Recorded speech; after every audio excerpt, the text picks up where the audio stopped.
NASCAR's triple header weekend once again includes the K&N Pro Series. Drivers trying to impress their owners, the Cup owners, the Xfinity owners, going over curbs right, left.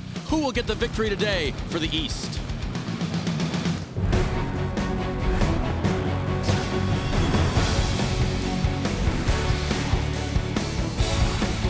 Some of those drivers trying to impress. Ty Gibbs on the left, Tanner Gray on the right for DGR Crosley. Chase Cabry on the left.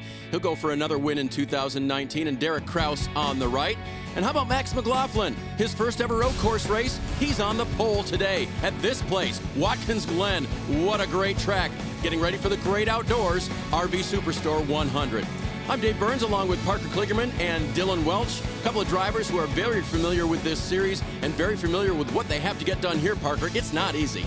No, it's not. This is one of the fastest road courses in all of NASCAR. One of the most beautiful tracks we go to, but these drivers get great experience at a high-speed road course. You can see where they're located here in New York State, about 86 miles from Syracuse. Beautiful countryside and a gorgeous day to go racing in the Finger Lakes region. Looking at the point standings, Sam Mayer flipped at Parker after winning at Iowa. Right, and it's been very close between himself, Derek Kraus, and Chase Cabry. Chase Cabry coming on this season, really having a career year and sort of putting himself in that conversation for the championship. It's looking like a three-horse race. Kraus was the leader in both the East and the West after the Iowa combo race. He now has lost the lead in the East. He retains the lead in the West. Cars getting warmed up here this afternoon. Max McLaughlin, what's it like earning the pole here at Watkins Glen? It's exciting.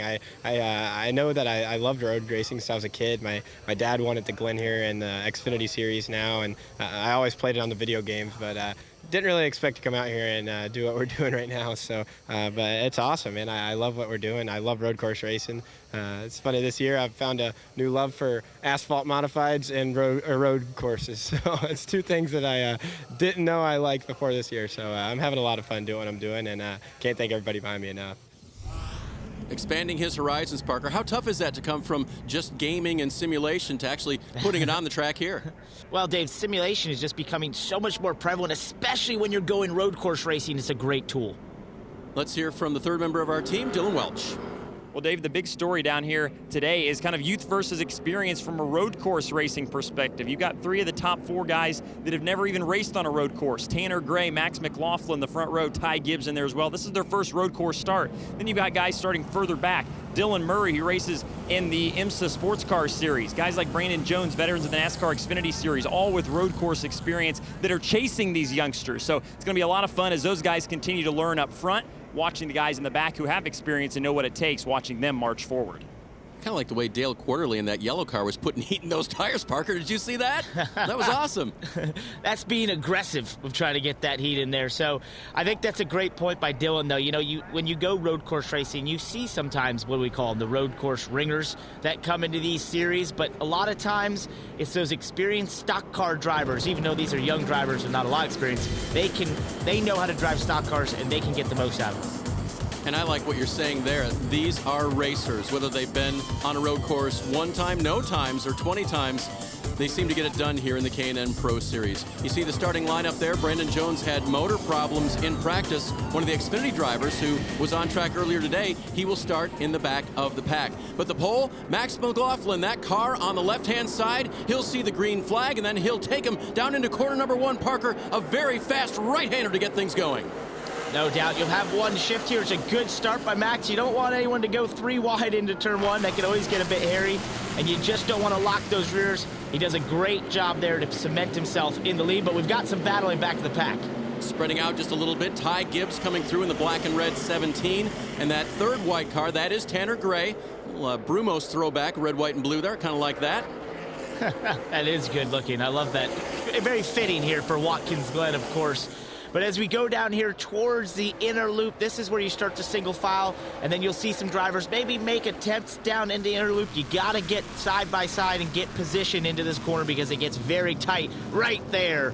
As you see Brandon Jones trying to go to the outside, is not able to do it right there, but that's sort of what we'll see all day down there. If you don't have position, you can't take the position.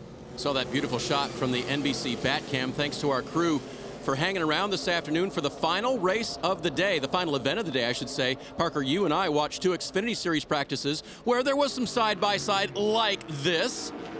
Oh yeah, this is a good move by Dylan Murray. Down into turn 6, an out-braking move. Once you've gotten that far ahead, you've basically got the corner, and you're going to be able to cement yourself in that position coming out of 7. It's really hard to make a pass here out of 7 as we see these two, Chase Cabrey and Riley Herbst, side by side, heading down to turn 1. This is where you sort of have a measuring contest of who can go further in the braking zone. Oh, Riley Herbst is real late there. Cabrey will fall back and now into the hands of the 30, that black 30 of Spencer Davis. Dylan Murray cleared, by the way. Murray, an accomplished road racer, even at age 17. Oh, this is a tricky place to go side by side. You see the cars wiggling around. They just get very light at the top of the S's there. You're trying your best to be in the throttle. It doesn't work out for Chase Cabrey there. Sam Mayer is going to be able to make a move on the inside. Davis in the 30, Mayer in the green-white, number 21 right behind him. And here's Murray. He's still moving. Oh, and he gets into Ruben Garcia Jr. Spins Garcia in the carousel. Ow. That is, hopefully he gets out of the way here. No one runs into him. You know, that is so easy to do there. And the reason is, if you're on a fast lap by yourself, you want to arc that corner. You want to leave the bottom open and sort of get a run and a better angle at the center of the corner. But when you're trying to protect and you're racing others, you can't do that. And that's exactly what happens here. Dylan Murray has position. He's there. But Ruben Garcia Jr. just continues to come down. Maybe Dylan came up a little bit and they met there in the middle. And that's just, you'll see that a lot at this racetrack because there's just 2 options there about how you run it.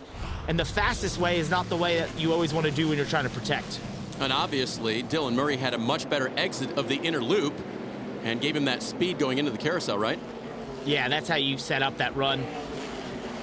Derek Kraus here looks under Dale Quarterly, and this, man, it's just that's a tough place. I keep saying it, but you know, as you get to the top of this hill, the cars are just so uneasy at that point. They're floating almost a little bit. So he's able to get the run out of the second part of the S's, and I believe he'll get this pass done down the inner loop. Quarterly being patient, the 58-year-old veteran knows with 41 laps in this race, and we're only on lap 3, he's got a little time to work things out. Now Brandon Jones in that white Toyota will look to the inside. Jones had almost 50 laps in Xfinity Series practice, Parker, so he's warmed up, but had to start in the back again because of engine issues.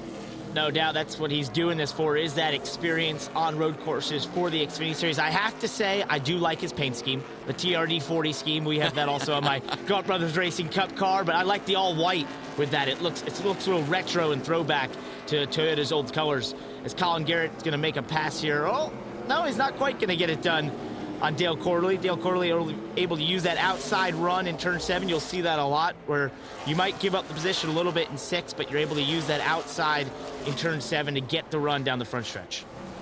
Quarterly had his day in the K&N Pro Series. You see there 6 career wins, only 2 of them though on road courses. A Busch North campaigner for over some 23 years.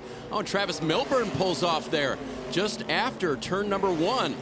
So Milburn, who came all the way from Eldora, his team raced a truck with Tim Ward, finished 16th, made it all the way here, and now he's got issues.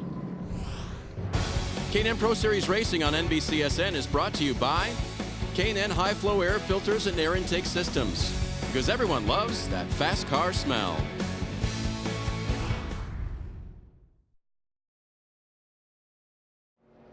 Glad you could join us for today's Great Outdoors RV Superstore 100.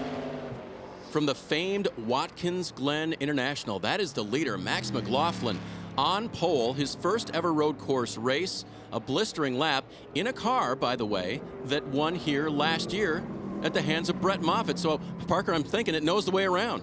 I think so. It's guiding him around this racetrack, but he's doing an excellent job inside there as well. A very commanding lead. I know he doesn't have the experience, but he's looking very good to me around here, and obviously seems to have the speed and is able to keep it up over the long run. He's doing good things to protect that race car for the long run, and so he's, I think he'll be a little happier about road course racing after this day, no matter how it turns out. His rookie season going very well, his second career pole already. This is a battle in the back, that white car. Brandon Jones in the 19, trying to make his way around the 30 of Spencer Davis. You can see Chase Cabrey in the 4, the 16 of Derek Kraus. and you saw how much track Brandon Jones used there. You know, you'll see that at times in these cars with a little bit lower horsepower than, say, the Cup cars. It's not as useful, you know, as you see Brandon Jones as he went all the way out there. He didn't quite have a run. Now he's got a bit of a run here onto the front stretch. He'll try and use that to maybe peek to the inside. No, he chooses to stay there, but you won't be able to use that outside run out of the carousel because you just don't have the power in these cars. Let's check with Dylan on another. Dylan. And Dave, Dylan Murray's a name that we don't see too often. We've only seen a couple times here in the K&N Pro Series East, but he's a veteran sports car racer, and in fact, this weekend is pulling double duty. He'll be in action in this weekend's IMSA Michelin Pilot Challenge event at Road America. So he flew in last night from Elkhart Lake, Wisconsin, landed at about 11 p.m., and then he's wheels up again as soon as this race is over and headed back over to Wisconsin to race in that Pilot Challenge race. He won that event here in June, and of course now is back behind the wheel of this K&N Pro Series car. And just a quick anecdote, he made a bet with his car owner for 20 bucks that said he was going to try and use paddle shifters to shift this race car today. Told himself he wasn't going to, and said the first laps of practice he went out there and tried to shift this car with paddle shifters. So a little bit of an adjustment to make for sure, getting back behind the wheel of this stock car, but he's done a nice job so far as he hounds Tanner Gray for second. See Bill Hoff with some issues here in the 71. Yeah, his Mercedes AMG in the Michelin Pilot Challenge has those paddle shifters, and I'm sure he'd like to have him on the K&N Pro Series car. What about that, Parker? Update for the future, you think, on these cars? Well, I think we're maybe a ways away from that, but yeah, that would make them easier to drive. It'd be faster, no doubt. You know, the one thing I have to say is you saw the contact he had earlier in the race. That Michelin Pilot Series, they don't shy away from contact either. No. So he's used to, you know, we talked about stock car racing being rough and tumble. I'm telling you, those drivers do not hold back. So he feels right at home here in these big, heavy stock cars. Max McLaughlin on a few qualifying flyers now, all by himself. You heard him talk with Dylan ahead of time, 7 seconds ahead of the second place car. There's Ty Gibbs, but how incredulous he was to be doing this well, and some other disciplines too. Max is having a breakout year all over the motorsports world. You know what's funny about that? Yeah. Well, the thing is, you see it all the time. You see, you know, a driver who comes in with low expectations or no expectations, right? And there are a talent in some other form of racing, and they show up to somewhere like a road course, and it just clicks. And sometimes it's because, you know, what's the old Darrell Waltrip saying, you don't know what you don't know? Right. And I think that sort of sometimes in racing, and especially at road courses, it allows you to just accept things and let them happen, and therefore you can really learn and not have preconceived notions. Over on the right, you see we're showing you Watkins Glen earlier this year. There's that Mercedes AMG for Riley Motorsports that Dylan Murray used to pass. I think that's a McLaren, right, Parker? It is. Yep, to win here in the Michelin Pilot Challenge. That's awesome. Look at all those cars. It's wet there. Now, they run the boot. They don't run the version that we're running here, where once you go through the carousel, they would continue going left and down through the boot. We stay here on the NASCAR Watkins Glen Cup course.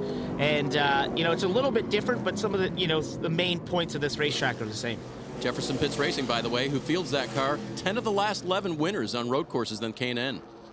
Well, it's gone from bad to worse for Brandon Jones. They've already changed motors once today after practice, and then in qualifying, the second motor they had in the car, when they went out there on the first lap, it started smoking. They had to change a valve cover gasket. So it's been an issue after issue afternoon for these guys, and Brandon just came over the radio and said the car has no fire. So looks like it's gone from bad to worse yet again for the 19.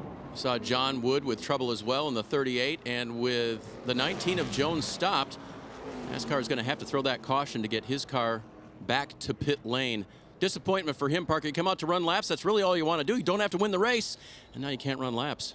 Yeah, and, you know, this is just unfortunate. I think he's had a tough, you know, they've just had a tough day overall with all the issues that they've had. And, you know, when you do something like this, you just want to be able to say, I learned something. And if you're not running, you might not be learning. Back with the restart from Watkins Glen. You're watching The Great Outdoors RV Superstore 100. Brandon Jones' car was towed back to pit lane. They'll work on that. Meanwhile, a restart with Ty Gibbs wondering, do I have anything for that white car? Max McLaughlin, he's led every lap and had a huge lead before the caution came out. Whoa! Spin the tires, you saw that. Oh, that's not the way to get it done. You know, he was probably hoping if he could just get ahead of him, he could maybe hold him off a little bit here and maybe start to, you know, get the chance to contend with Max McLaughlin, but he once again shoots out into the lead as they all get side by side in the back. Really wide there for Gibbs. He collects it back up. And then the 15 of Tanner Gray moves through to reclaim second place. So Dylan's down on pit road with the 19 of Brandon Jones. And guys, it is the fuel pump on Brandon Jones. You can see it sitting right here. So that's the one they pulled off the race car. They're in the process of installing a new one right now. But again, it's been a tough day for these guys already with issues starting in practice. So hoping that this maybe resolves the issues completely and they can go out there and log some laps and at least finish this race this afternoon. And Parker, he's working on his road course racing in a lot of different ways. He's taking his shifter card out. He is doing a lot of simulation, obviously racing here in the K&N Pro Series. And next week, before the Mid-Ohio race, he's going to at least practice in the Trans Am Series. They race on the same day. Had some blisters on his hand last time he did that. Doesn't want to do that again. So he's going to practice the Trans Am car and just really working on his skills. Yeah, what's unfortunate here is that, one of the things that really helps you learn is racing others. I know that sounds, pretty obvious, but it's true. If you're just turning laps, it's hard to learn. But if you're racing people, you start to learn how to make passes, as you see Dylan Murray doing just that on Chase Cabrey, trying to make a pass down to turn one. You learn those things to bring in the Xfinity car. And if you're just, if they get that car back out there turning laps, I'm not sure how much he's going to learn. As for the Trans Am, it's been very interesting watching drivers do that because those cars are so different. And I've talked to so many of them, and they go, sometimes it almost confuses me because I'm using different braking zones and I'm shifting in different places and everything. So I think it's smart that he's just doing the practice to get a little extra track time and not trying to confuse himself before the race. Championship league contenders right there. The blue 16, Derek Kraus, now behind the 21 in points of Sam Mayer. Sam dominating last week at Iowa Speedway, and he took over that points lead from Kraus. Kraus would like to gain back a little ground, but I'm telling you, that 21 is strong again today, at least compared to Kraus. Oh, yeah, and the way he exited the carousel there, he was on the bottom, in the throttle, gained a lot on Kraus right at the exit. That's a good-looking race car to me. He's protecting those rear tires well for the course of this race, and it just looks like he might have a little better center turn, a little bit more speed inside that race car than Derek Kraus, who looks a little bit loose right now, and I think that's something that they've fought this weekend, is just being loose. So they haven't quite been able to figure out the handle on that Bill McAnally Racing number 16, but Derek Kraus doing the best job he can out there to hold on to it. Dylan Murray's going to take another swat at Chase Cabrey for fifth. He's got it this time. Didn't get quite the big block that Cabrey threw last time, so he'll power through. Cabrey back to sixth. You mentioned tires. They do get a set at the halfway break on or around lap 21, so they'll have a chance to put on 4 fresh General tires and see how that'll make their car work better. It's always a nice thing they do in this series. The times that you do get the tires versus the times you don't, it makes the start of the race, I think, a little bit less nerve-wracking, right? Because you're not constantly thinking, oh, I can't lock up this tire. I can't, you can go hard right at the beginning, assess your car through that first run, and then be able to put on that new set and settle in for the race to the finish. So I like when they do that, especially here at a road course. This would be a tough place to not have that extra set of tires because you'd be thinking about it all the time. So we've got a little bit of looks like tape or something. Yeah, something there. Just drivers avoid it. Being smart, you don't want to get that on your grill. It's hard. We go to ovals and we get stuff on our grill, and you're able to get right up behind someone and get it off. But here at a road course, it can be hard to get to someone's bumper. So if you got that on debris on your grill and you start to overheat, it could be tough to get it off. So it's smart to avoid it. Mentioned the tires, and NASCAR has a lot to balance here. Some tracks, Parker mentioned, that they don't give an extra set of tires during the race. It's a budget thing, but NASCAR does a really good job of letting the drivers develop in this series. When they pit, they can change almost anything on these cars, Parker, to make them better, to make them handle better, to give these drivers a better experience. And as you say, when you get a set of fresh tires as well, that helps the driver's confidence. Yeah, and the thing is, we've seen it before in this series where we get to a halfway break, they get a new set of tires, they make some adjustments, and suddenly the complexion of the race changes. Whoa, here we go. John Wood around in the 38. He was on pit road a little earlier. But yeah, so they... Well, it looks to be down in turn 1 there, so maybe just a little overzealous in the braking zone of turn 1, but he'll get it turned around and running. There was a time back in the day where they'd be towing that race car, Parker. So glad for pavement down there. Yes, the runoff does make it a little nicer. Makes it easier on us too, Dave. Don't worry. That's right. We like seeing that pavement down there because it's sort of a a catcher's mitt in some respects. If you go too far, you just run off into the extra pavement there and get back on the racetrack. See Riley Herbst back here in the 54. Haven't talked about him today. That black 54.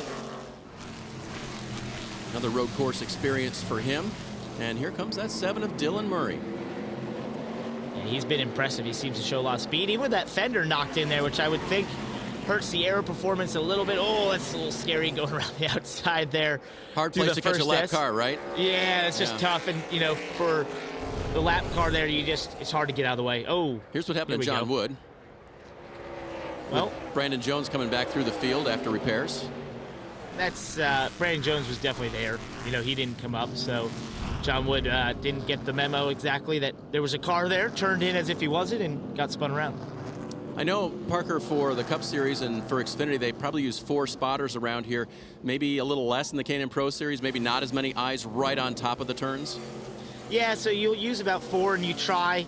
I think for a lot of these teams, some of them just don't have the personnel to do that, so they'll pick the most important spots. But you want 4 around here because there's really 4 places that, to really cover the whole racetrack, that's what you need. So, sometimes they won't have one maybe down there into turn 6 but I find that to be a massive disadvantage at times if you don't have a spotter down there, because it is a passing zone and these cars are really tough to see out of. So, if someone gets beside you, you don't always know that they're there. Coming up toward halfway, the leader is Max McLaughlin, but he'll face another restart here at Watkins Glen. Hi, I'm Derek Krause, driver of the number 16 Napa Auto Parts Toyota Camry for Bill McAnally Racing. I started racing when I was 7 years old in go-karts, and I keep progressing my way up. The K&N Series is a great learning experience for young drivers like me to progress up the ranks. With the K&N cars being heavier and what the Super Late model is, it's a lot different. You got to drive them a lot different. You got to lift earlier going into the corners than what you do in the Super Late models, and you got to be easier on the gas pedal. Some of the things I want to do in my second full season at Bill McAnally Racing is win more races and hopefully go for that championship. I think we got a great crew behind me, and I think I can do it. I'm Derek Krause, and that's your NASCAR Next Gen Profile. Last week at the combo race in Iowa, got spun early and then ended up finishing 4th. But the car behind him, dogging him right now, Sam Mayer, man, he dominated that event and took over the East Series championship lead. He's going to make a move here, Parker, to the inside. Yeah, he didn't quite have the run through the braking zone. Derek Krause did a good job braking late. He'll use a little extra track there, but he's going to have to concede the position down into turn 7. He didn't have the angle in the corner. Great pass by Sam Mayer, and you'll see that. A lot of passes here, they're multi-turn passes. They might start 3 or 4 turns before you actually make the pass, which is what Sam Mayer did there. So Mayer takes over the championship lead in the East. Krause extended his lead in the West. And as we've said before, Bill McAnally Racing still not 100% committed to both championships. They're going for the West for sure. Derek Krause currently listed to try to win in the East as well, but they tell me that's still week to week. I'll tell you what's happening week to week here. Max McLaughlin's becoming a star for Shiggy Hattori. He has just jumped away from this field. This is a dominating run. And for Derek Krause, I hope they can, continue to run for both championships. I just love that story. I think it's very cool. And you and I have done a lot of these races and talked about the drivers that have attempted to do that and win both championships in the same year. And I'd love to see someone be able to get it done. Well, it's been tough schedule-wise in the past, and now NASCAR has made it simpler, and the schedules for both the East and the West coordinate enough. And thanks to the tracks for working that out with NASCAR, so that a guy like Krause can do that. It's possible. It's out there. They just got to keep to it. So he's close. I think they've put up a good effort as we got. We're past halfway in this season. So as I said, I just love to see them continue doing it. Getting the nod from NASCAR that they're about to put out the caution for the halfway break here at Watkins Glen. This will be a chance for chance for other teams to install some nitrous oxide or something to try to catch Max McLaughlin. What do you think? Yeah, you might want to drop a cup motor in one of these things if you can, and the changes there. Ruben Garcia Jr. is probably happy to see this caution coming up because he just got very loose into turn 1. I think Derek Krause is going to want to make changes on that 16. He's looked very loose. I know they've fought handling issues all day inside that 16 car, so I think they'll be looking to make some serious changes on that car to see if they can contend further up the field. 7 turns, 2.45 miles. And while this battle for 5th continues between Herbst and Garcia, There's that slide you were talking about. Oh, yeah. McLaughlin He's continues to abused drive his away. rear tires. Yeah. Oh, still sliding. Man.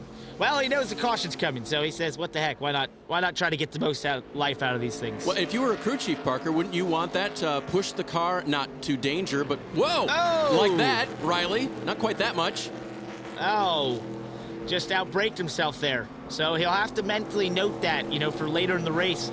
This many laps on tires, you're going to want to, know, okay, that's too far in the braking zone. Maybe adjust the brake bias a little bit. There's sort of things you can do over the course of a run in these cars to help yourself in the braking zone as you lose that tire grip.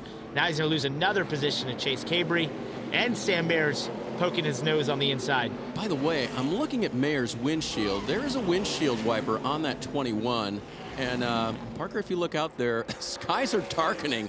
There hasn't been any rain yet today, and really didn't have any in the forecast, but looks like there's a possibility of that. And these cars do have general tires with lots of grooves in them, and windshield wiper motors installed. All they have to do is put that wiper on to go rain racing. And here we're getting a replay.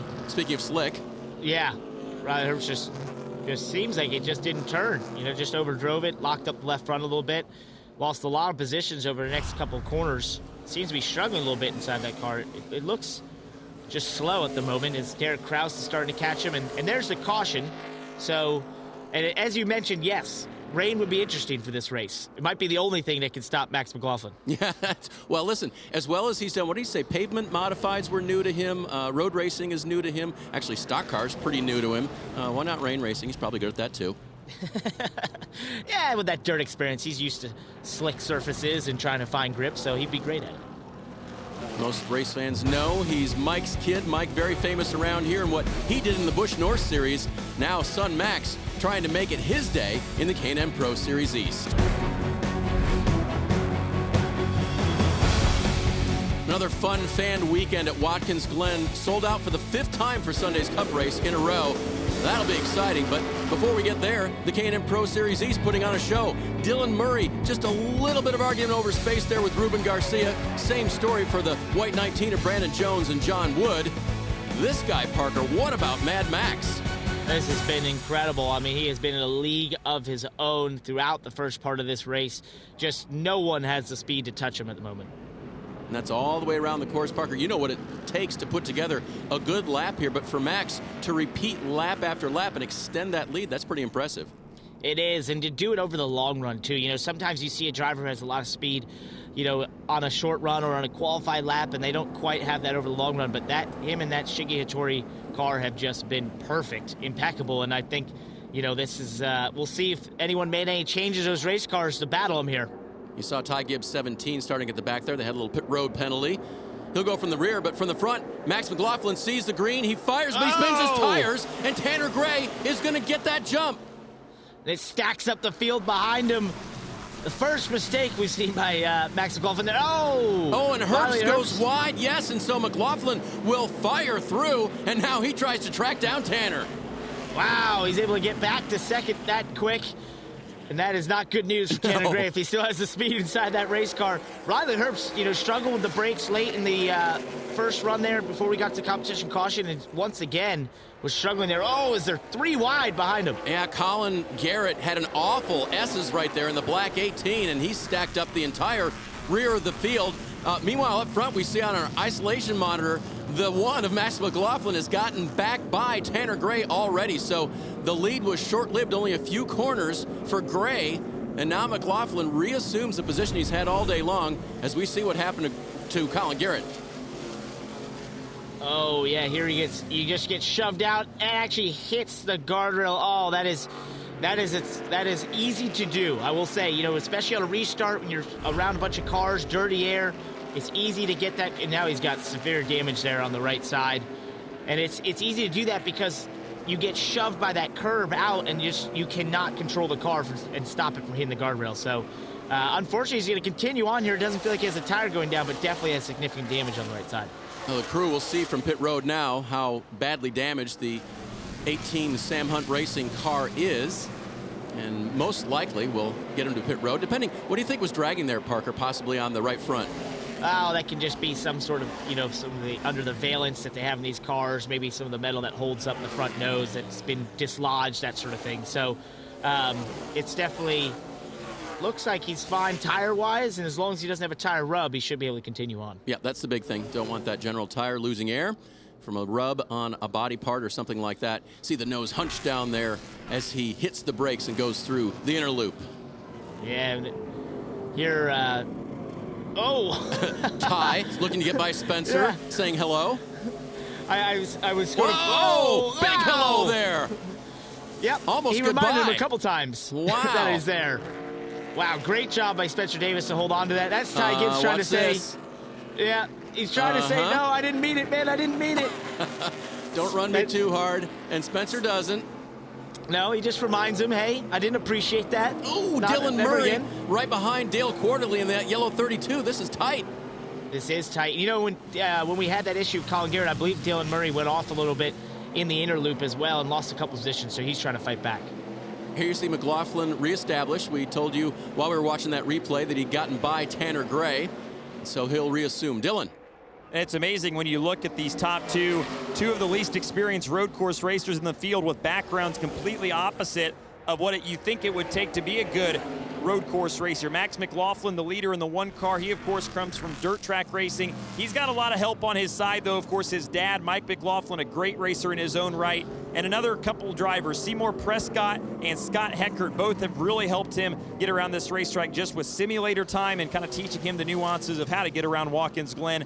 Then you look at Tanner Gray, who sits second in that 15 car. He of course is a drag racer, comes from the pro stock ranks in the NHRA. The adjustment for him has been racecraft. He's been good by himself, but it's learning about outbraking each other. Differences when you're racing around other cars. So far, he hasn't had to do a lot of that today. He's kind of rode in that second spot all afternoon long, but a lot to learn for both of these guys, and they're doing themselves proud here, adapting on the fly.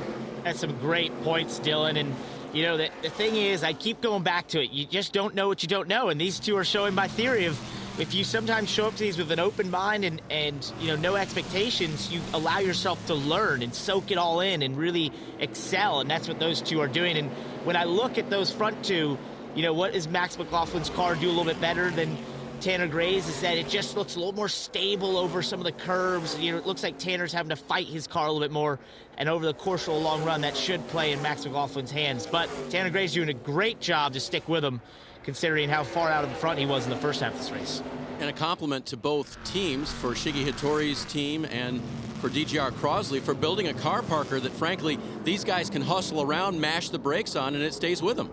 Exactly. And we see Chase Cabry maybe, oh wow, that's message delivered. That's a drift. Now remember, I don't think I've ever seen a drift, bump and run, drift again pass. That was a first for me. And of course, these guys are in the championship hunt too, coming in here today. The 21 of Mayer, who now bangs doors with Riley Herbst, 6 points ahead of Kraus, and the 4 of Cabry only 12 points back, Parker, so championship implications.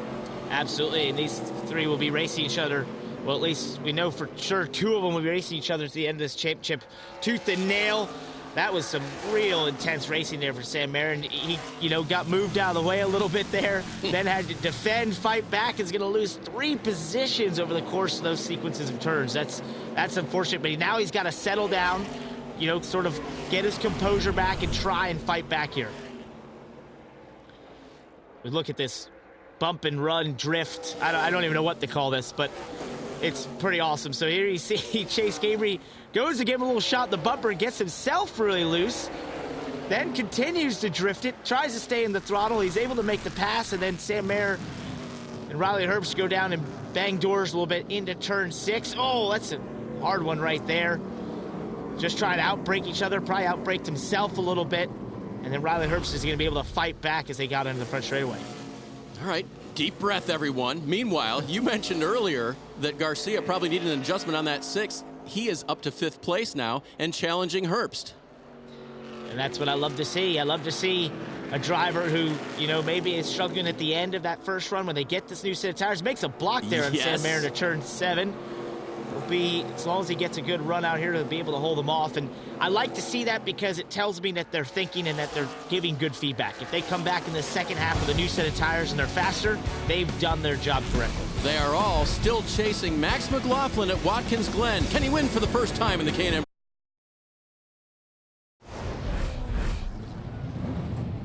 Back in the day at Watkins Glen, let's go back to 1993 in the yellow car of Ernie Irvan and Bill Elliott on the front row in the Bud car. Bill grabs the lead and pulls away. Hear those V6 motors running? Well, Jeff Burton's stopped. That was an unfortunate end to his day. This is spin by Dick McCabe in the yellow car. He went on to win the championship, but in his only win in what is now the NASCAR Xfinity Series, Bill Elliott went to victory lane at the Glen. It was a combination race between what was then Busch North and Busch South. It was a big day for the Elliott family. Had one of those here last year too, Parker.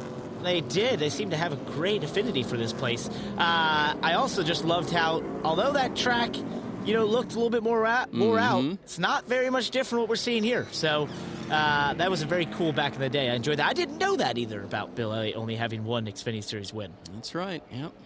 Good to see that here. By the way, Tanner Gray with trouble in the 15. Yeah, he seems to be off the pace. Something's up here. That's not looking good. The car that ran second most of the day now drops back to third, unless Parker just missed something coming out of that corner. Could possibly have missed a shift or had an issue. It looks to be fairly back up to speed now, and maybe he could be losing power. Now he's slow again, so he could be losing power there. And the first time we caught wind of that, it looked like out of the carousel, and now Tanner Gray's losing positions. Dylan's been listening. Dylan, what do you know? Dave, they're not entirely sure what the issue is on the 15 for Tanner Gray. They think it might be a wheel bearing, so Kevin Bono Mannion just came on the radio. Of course, he's with Riley Herbst, but he just came on the radio and basically told the 15 team to tell Tanner to dial some rear brake into it to get some of that brake heat off of the front tires, just to try and save that wheel bearing if that is indeed what the problem is. So, and he misses the bus stop there, so the problems continue to get worse, and a heartbreak really, because he was having a great run here in his road course debut. Well, that's great information, and I think that's what the team is trying to do, is assess it like we were, and they're seeing issues, but obviously something is up, and go from a car that was contending with the leader there to being a car that can barely get around a racetrack. So they've got serious issues, and see if he can just nurse it home. He wishes he was a part of this battle right here. Herbst trying to hold off Mayer, trying to hold off Gibbs, and trying to hold off Garcia. This is for third. First and second, McLaughlin and Cabry have gotten away. And now we're hearing reports around the track, sprinkles. Those dark clouds are starting to perhaps open up. And Parker, this is a big place, so it can be raining in one portion of the track and not in another. It can, and that's when it gets very interesting. A lot of times NASCAR, if they feel it gets wet enough, Sam Mayer makes a great pass there at Riley Herbst. Riley Herbst is going to lose a couple positions. Well, and I'm wondering if he had some moisture even down there in turn one. He's been going wide most of the day, but it seemed a little different. It did, and that's a possibility. If NASCAR doesn't see that it's wet enough to consider a wet race, and you just have to deal with that lack of grip. Look at Murray. Looking. Yeah. Gets into Herbst in the inner loop as they entered. And that'll send Herbst the wrong way, and Murray continues, but damage to the left front of that 7 car. Oh, that's a scary place to be. Wow, everyone does a good job avoiding him there. That's a very scary place to be. And now the caution comes out. Not sure if that's for the moisture or for Riley Herbst. Two conditions going on. Look at the lead that Max McLaughlin had. In a league of his own. Oh, my gosh. That's incredible. Cruises by, waves to the crowd. It's like a movie. My goodness, he had a lead built up there over Chase Cabry. Here's the second place car right here. Under caution. That's amazing. Yeah. What a run for the young man. All right, so here's the scenario for NASCAR. They've got to watch this weather, see what the clouds do here. Is it just going to be a sprinkle? Can they get some vehicles on the track and just sort of dry it out? If they decide that there's enough light, let's look at this again. Murray getting inside Herbst. And he's there. It's just Herbst doesn't want to believe it. Turns in, and the two come together and end up flying through the grass here. So you'll see that down in the inner loop many times and in all series. That is a common occurrence in that corner. All right, will there be enough light? Will we put on rain tires? What will NASCAR decide to do with Max McLaughlin clearly in command? K&N Pro Series Racing on NBCSN is brought to you by K&N High Flow Air Filters and Air Intake Systems, because everyone loves that fast car smell. The race is over. NASCAR with only half a dry, half a wet track. Couldn't put him out there on rain tires. Darkness is coming. Max McLaughlin rolls to victory lane. There's his dad, Mike, going over to congratulate him. And there's the radar that what had already come and what was coming caused NASCAR to not only clear the stands for safety, but decide that this race is over with 34 laps in the book. Dylan, he's in victory lane. What a drive. Led from the start, led every lap, and he ends the day in victory lane. Max McLaughlin, a winner in the K&N Pro Series.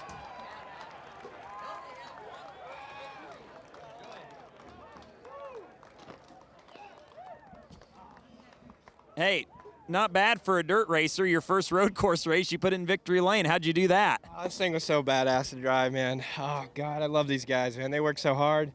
Soaked in Gatorade, and I got all over me. But, man, I can't thank everybody enough, man. Shiggy Torre gave me this opportunity. My car owner from the dirt, he's the reason I'm racing. I'd be racing go-karts if it wasn't for Al Hankey. So huge thanks to Al Hankey, Mohawk Northeast, Toyota Racing Development, Jack Irving, and Tyler Gibbs over there. Everybody that makes this possible. My crew chief, Robert Huffman, my dad, Scott Heckert, Seymour Prescott. It's everybody that helped me get here. Tony Vecchio for them three right there. They helped me get in the loop of road racing. So we ain't supposed to win our first road race. Are you kidding me? This is awesome. What made you so comfortable? I mean, from the start, you just were so fast and pulled out to such a big lead. What made you so comfortable? His car's a rocket, you know. Study habits. My dad's beaten in my head since day one. Study habits will make you a better race car driver. And Joey Logano still takes notes to this day, and that's been the biggest difference maker. I studied like hell for this race. I circled it on the list. I've lived in New York for the last 3 years, so Watkins Glen is definitely one of my favorite tracks. And to get my first NASCAR win here, it's amazing. I just can't thank everybody enough. Yep. First NASCAR win of many. Max McLaughlin wins at Watkins Glen. Study habits, take note. That's very smart by him, very smart, influenced by his dad to get him to be doing that, because that is what you do as a driver to be the best you can be. Dad Mike was Joey Logano's driver coach when he got to the upper ranks, so that's where that connection comes from. As you look to the results, they could only wish they had Max's success. Dylan's with second place. Chase Cabry comes home in the second spot and his fifth top five in a row. This is a place that finish-wise hasn't been the kindest to you in the past. How good does it feel just to get a solid run and a well-deserved podium finish? Yeah, we didn't start the day very well. We qualified well, and then the start of the race we were extremely tight. It just took forever to get going, and then finally that second break, we put new set of tires on, made some changes. It really came to life. Got lucky on a restart, and then I think got lucky with Tanner, and sometimes you'd rather be lucky than good, and I think we were just good enough to be lucky today. So second, it was a great day for us. I knew, with Sam finishing behind me and Derek finishing, way further back, it was going to be a good points day. So overall, a solid day, and we'll keep going on back to ovals. Really nice day. Chase Cabry comes home second. I agree with that. Great day by Chase Cabry there, doing exactly what he needed to do in the championship fight to get the best out of that day that he could, considering Max McLaughlin was in a league of his own. He got the best position you could possibly get behind Max in second place. He now moves ahead of Derek Kraus, and McLaughlin pulls up, now only 27 points behind Sam Mayer. Third today for Sam Mayer. He rounds out the podium. Now, you told me before the start of this race that you were going to use today as a good points day, and I assumed that was going to be just kind of a nice, easy day. And you were aggressive. You were out there making moves to get to third. Yeah, we want to get as many points as possible, and I don't really think we had a shot for the win because the one was so fast. But I think we definitely had a shot for second if we would have finished the race. But I can't thank everyone at GMS Racing, Chevrolet Accessories, Driver's Edge Development especially, for even getting me out here in the first place. So, I'll take a solid top three. That's an even bigger gap in points. So we're starting to look pretty good. But on to the next couple races. Hopefully we can go get wins there. Third for Sam Mayer. He extends that points lead too. Very interesting day for him. I think he did the best job he could, considering there was a lot of times there where use of the bumper may have been used against him, aside of him, that sort of thing. So he did a good job getting the most out of that day. You can see the mods on Wednesday, August 7th here on NBCSN. But we've enjoyed the K&N Pro Series at Watkins Glen today, Parker. I would say Max, put on a show for everyone else to follow. That was an incredibly dominant run. It might be something that we never see again, how dominant that was. Schedule coming up includes Bristol next for the K&N Pro Series East. That will be where Sam Mayer dominated earlier this year and hopes he can continue to stretch his championship points lead. For everyone here from the NBCSN crew, we appreciate you watching today.